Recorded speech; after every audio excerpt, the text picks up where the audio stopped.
guess is most of you are very good communicators.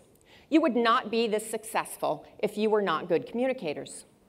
So what you need to do is take what you know about communication and pass it on to your clients. You may start with the wealth creator.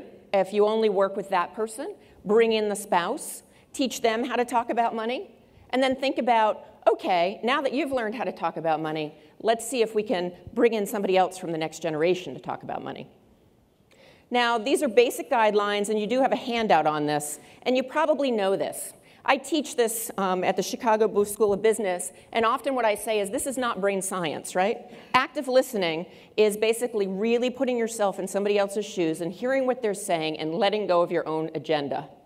That is not brain science, but it is exhausting, and it is tiring, and it is hard to do day in and day out with clients, especially if the market's going crazy or something in your life's happening. So what you need to do is practice this with your clients and then teach them how to do it. Use I statements, right? Everybody knows about using I statements. You don't go, you're a bum. You go, you know, I feel really stressed out when you spend so much money. I really would appreciate it if you didn't do that. Little bubble, you're a bum. No. So basically, it's teaching your clients how to do that. And that sounds really simple. But if you are sitting with a family member or a loved one, it's often harder to be in that space than it is if you're sitting with a stranger or you're at work. So that's where you come in. You need to teach families to be respectful. And that the goal of this money conversation is not to agree. We didn't go in that day to talk with Gary to all agree and get on the same page.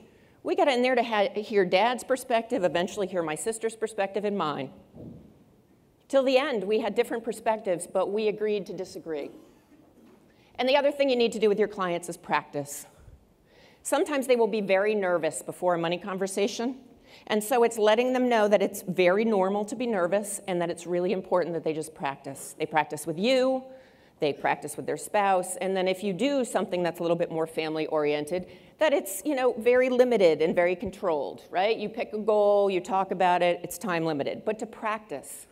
I encourage you today to go out and have a money conversation, not about how much you're making, but what your thoughts and feelings are about money, or what are my values about money. I mean, share that with someone today and see what that's like. It's a little bit different than what we usually do. So those are the guidelines.